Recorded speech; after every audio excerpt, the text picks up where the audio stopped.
Hello दोस्तों, आज की इस कहानी में आप सभी का स्वागत है।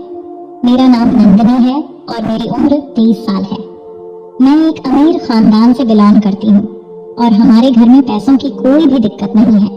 हमारे घर में मैं, मेरे पापा और मेरी मम्मी और मेरा एक छोटा भाई रहते हैं। मेरे पापा का नाम जसवंत राय है और उनकी उम्र 45 साल की है। मेरी मम्मी का नाम वसुंधरा है और उनकी उम्र अभी 40 साल है। ये बात उन दिनों की है जब मेरी फाइनल ईयर में एडमिशन हुआ था, क्योंकि हमारे परिवार में धन की कोई कमी नहीं थी, क्योंकि पिताजी ज्यादातर काम के सिलसिले में इंडिया से बाहर जापान तो कभी यूरोप में ही रहते थे। वहां से काफी सारा पैसा आता था। वो कभी कभार महीने में एक बार घर आते थे और कभी कभी तो उनको 6 से 7 महीने भी बीत जाते हैं। मेरे पापा के एक सबसे अच्छे दोस्त थे जिनका नाम शेखर प्रसाद था और उनकी उम्र लगभग 42 साल की थी। शेखर अंकल की पत्नी एक बैंक में मैनेजर के काम करती थी और वह वहीं पर रहकर बच्चों को पढ़ा भी रही थी। इधर शेखर अंकल अपने माता पिताजी के साथ रहते थे, क्योंकि उनका कोई भाई नहीं था, इसलिए वो सारी जमीन जायदाद भी अब शेखर अंकल की ही थी। उनके पास भी पैसों की कोई कमी नहीं थी। मेरे पापा जब भी विदेश से आते थे तो अक्सर अपने फ्रेंड शेखर अंकल के साथ पार्टियों में जाया करते थे। मैं एक बार शेखर अंकल को उस वाला हालत में देख चुकी थी, लेकिन पापा के डर से आगे कुछ कर न सकी। मेरे पापा और शेखर अंकल दोनों सगे भाई की तरह ही रहते थे। मैं भी पापा और उनके दोस्त के साथ मार्केट घूमने भी जाया करती थी। शेखर अंकल मुझसे मेरी पढ़ाई और लाइफ को लेकर बातें करते रहते थे। एक दिन की बात है, उस दिन के बाद तो मेरी जिंदगी का पासा ही पलट चुकी थी। दरअसल हुआ कुछ यूं कि दोस्तों, दोपहर का समय था। हम खाना खाकर टीवी देख रहे थे और टीवी पर मैं सीरियल देख रही थी कि तभी पापा को शेखर अंकल का कॉल आया। उन्होंने लगभग 15 मिनट तक बातें की।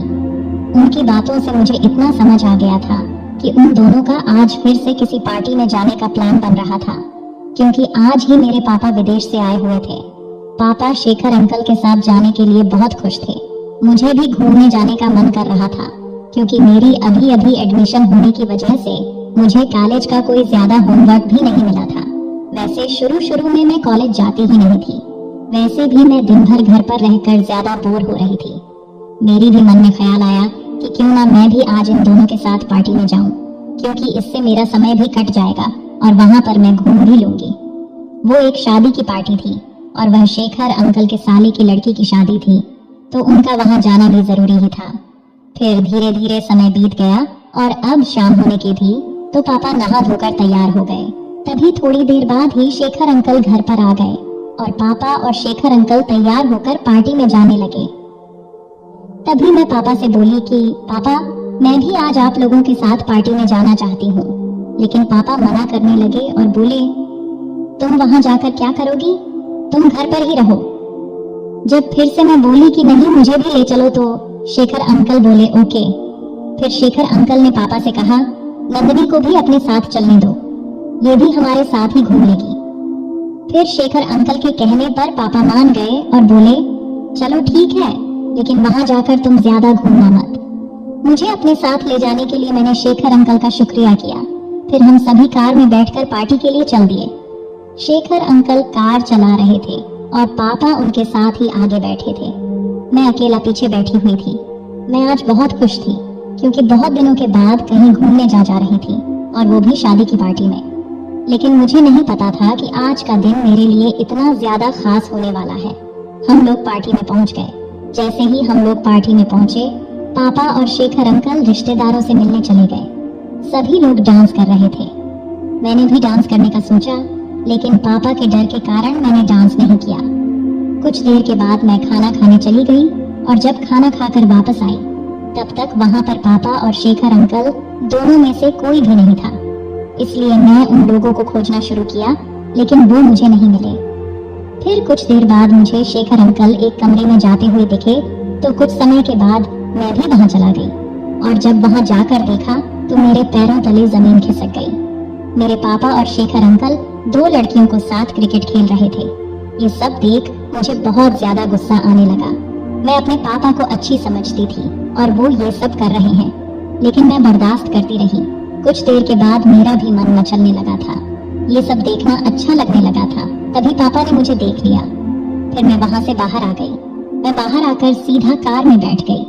मैं कार में बैठकर यही सब सोच रही थी कि अंदर का क्या नजारा था। काश कोई मेरे लिए भी होता जो ऐसा करता।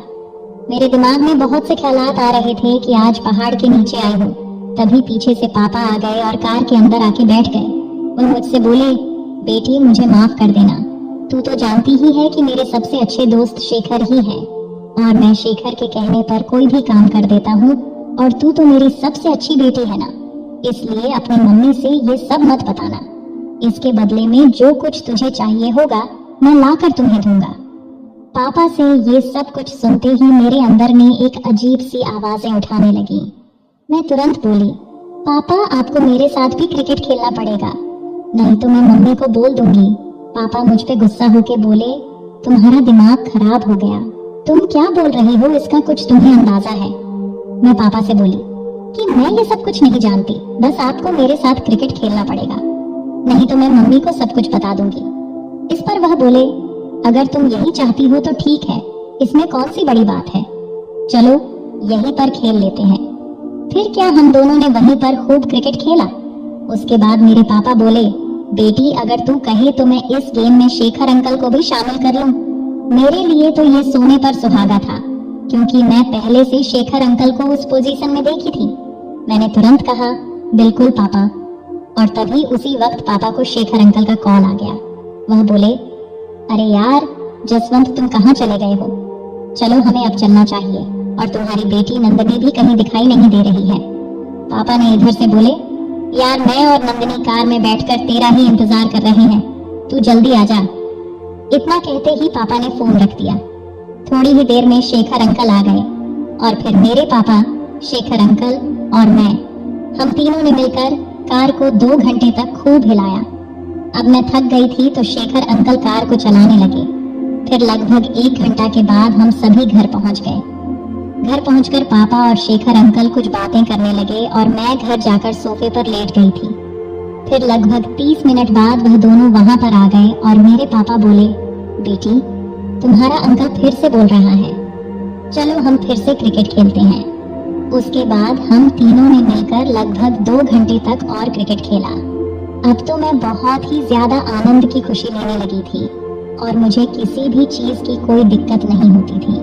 मेरी हर ख्वाहिश को मेरे पापा पूरा कर देते थे और मुझे घूमने के लिए भी काफी ज्यादा पैसा देते थे। इस तरह से हमारी जिंदगी बहुत ही अच्छे से चलने लगी थी। मैं भी उन दोनों के साथ खूब शहरों में घूमने लगी थी। तो दोस्तों